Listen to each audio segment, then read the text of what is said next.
आशा करता हूं आप सब बहुत अच्छे होंगे। मेरा नाम है सिद्धांत अग्निहोत्री। स्टडी क्लोज पे आपका बहुत बहुत स्वागत है। दोस्तों, आज हम बात करेंगे कि आखिरकार गल्फ कंट्रीज हमारे लिए इतनी इंपॉर्टेंट क्यों है। आज मैं 2 लेक्चर लाऊंगा। पहला लेक्चर ये होगा, दूसरा लेक्चर होगा कि बीजेपी ने आखिरकार नूपुर शर्मा को निकाला क्यों। वो आपको इसी में ही जवाब मिल जाएगा। तो देखिए, आपको पता ही है कि जो national spokes person Nupur Sharma जो हैं, उनको बीजेपी ने एक्सपेल कर दिया। ये सब हम ऑलरेडी देख चुके हैं, तो इस पे तो हम नहीं, कल मैंने 2, उसके बाद उससे पहले 1, तो काफ़ी लेक्चर्स मैंने बनाए थे। ये पूरा का पूरा हिसाब किताब है। जब नूपुर शर्मा ने प्रॉफेट मोहम्मद के लिए एक बयान दिया और उसके बाद उनके ऊपर FIR दर्ज हुई और इंटरनेशनली इतना हल्ला हुआ, OIC हो गया, सऊदी अरब हो गया, हर किसी ने भैया बोला कि माफ़ी मांगो, और ये अच्छी बात बिल्कुल नहीं है। तो भैया बीजेपी ने फिर एक्शन लिया, और जब बीजेपी ने एक्शन लिया तो नूपुर शर्मा और नवीन जिंदल दोनों को ही पार्टी से निकाल दिया। इनफैक्ट सरकार की तरफ से भी यह जवाब आया कि भैया ये हम नहीं बोल रहे हैं, भारत नहीं बोल रहा है, ये इंडिविजुअल बोल रहे हैं। कल को कोई भी बोलेगा तो भारत थोड़ी ना है। हमारी तरफ से कोई भी ऐसा ऑफिशियल स्टेटमेंट नहीं आया है। और एक तरफ OIC को भी देखिए, OIC को तो कल लताड़ दिया कायदे से भारत ने, ठीक है। लेकिन यह भी बिल्कुल सही बात है कि बहुत ज्यादा प्रेशर आ रहा है अरब मुल्कों की वजह से, गल्फ कंट्रीज की वजह से, ठीक है। बहुत भारत प्रेशर में है इस समय, क्योंकि ये आउटरेज जो है वो बहुत तेजी से बढ़ गया, ठीक है। तो इसकी हम बात करेंगे, और इसमें सबसे इंपॉर्टेंट होगा कि आखिरकार गल्फ कंट्रीज हमारे लिए इतनी जरूरी क्यों है। भारत के गल्फ कंट्री से बहुत अच्छे रिलेशन है, तो वो हम देखेंगे। लेकिन उससे पहले दोस्तों आप ये देखिए, 2023 का हमने फाउंडेशन बैच लॉन्च कर दिया है, सिर्फ और सिर्फ 100 सीट से। तो आपको फटाक से कोर्स को अवेल करना है। इसमें पूरा लाइव कोर्स है, रिकॉर्डेड सेशन है, लेकिन हम लोग दोस्तों क्या करेंगे ना कि जैसे ट्यूटर्स नहीं होते, प्राइवेट ट्यूटर्स, वैसे हम आपको गाइड करेंगे। आपको जो भी डाउट है सीधा आप पर्सनली हमसे पूछ सकते हैं। तो इन नंबर्स पे आपको कॉल करना है, ठीक है। UPSC 2023 कूपन कोड है, इसको आपको अप्लाई करना है, आपको अच्छा खासा डिस्काउंट मिल जाएगा। तो फटाक से इसको अवेल करें। तो अब जो बीजेपी का एक्शन है यही है कि भाई गल्फ रीजन भारत के लिए बहुत ज्यादा इंपॉर्टेंट है। आप इजराइल को छोड़ दो, बाकी ये जो 10 देश है ना, देखिए सऊदी अरब जो है, Saudi Arab is the leader of Gulf countries, not only Gulf countries, Muslim. क्यों? पहली बात तो सऊदी अरब में है मक्का मदीना, इस्लाम का सबसे पवित्र स्थल सऊदी अरब में है। सऊदी अरब के भारत से बहुत बहुत बहुत अच्छे रिश्ते हैं। अभी आपने देखा, जब से नरेंद्र मोदी प्राइम मिनिस्टर हुए हैं तब से वो सबसे ज्यादा अगर कहीं गए हैं तो गल्फ कंट्रीज का ही दौरा किया है उन्होंने, और गल्फ कंट्रीज ने भी नरेंद्र मोदी को हाथों हाथ लिया है, बड़े बड़े अवार्ड्स दिए हैं, बड़े बड़े, सबसे जो हाईएस्ट सिविलियन अवार्ड है वो तक।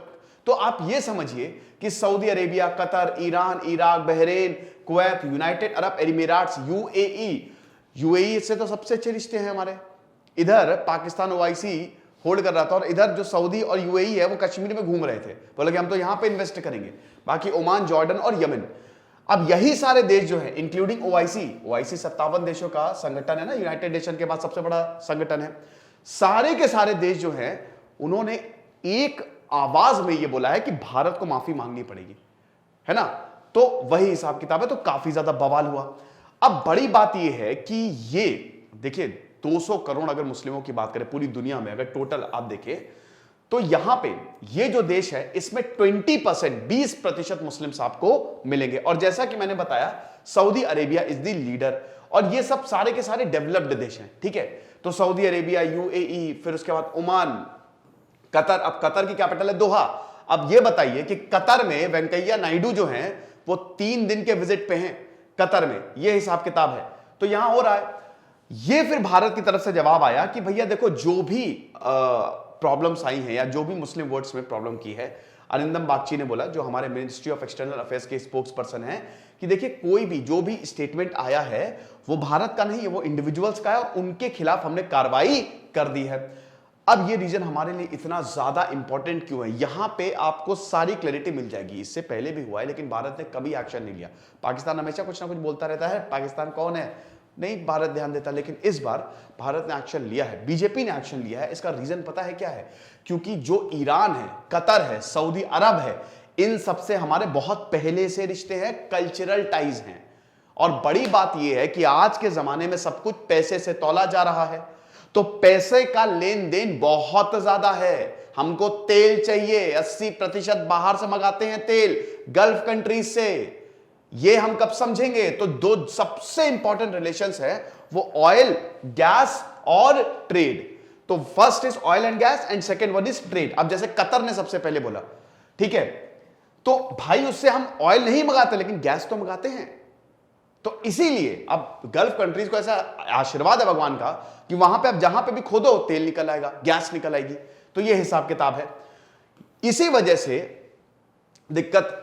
उसके बाद फिर जो भारतीय वहां पे रहते, देखिए सऊदी अरब, स्पेशली यूएई, सऊदी अरब, कतर, यहां पे आपको इंडियन बहुत मिलेंगे, बहुत।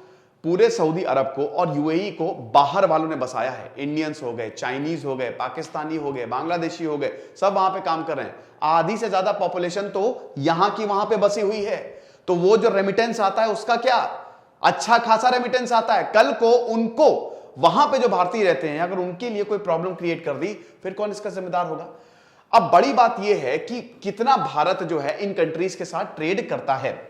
देखिए भारत अच्छा खासा इनके साथ ट्रेड करता है। हम एक एक करके देशों की बात करते हैं। यूएई, यूनाइटेड अरब अमीरात की बात करते हैं, थर्ड लार्जेस्ट ट्रेडिंग पार्टनर है, second largest for both exports and imports.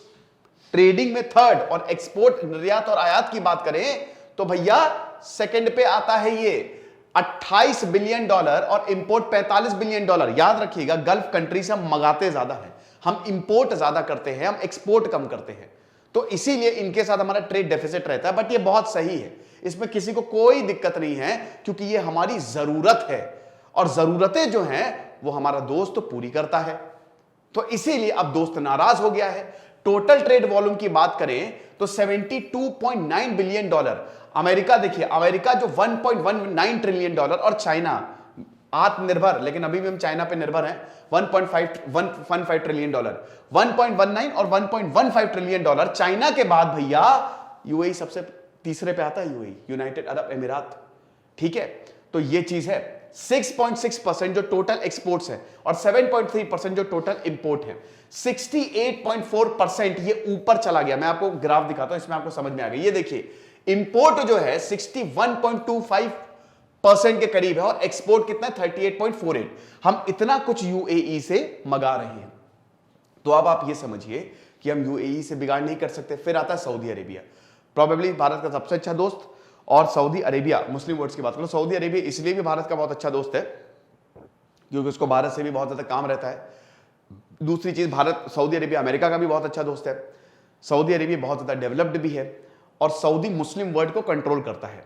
Saudi leader है भाई, ओआईसी का कहां पे है ऑफिस, जिद्दा, सऊदी अरेबिया।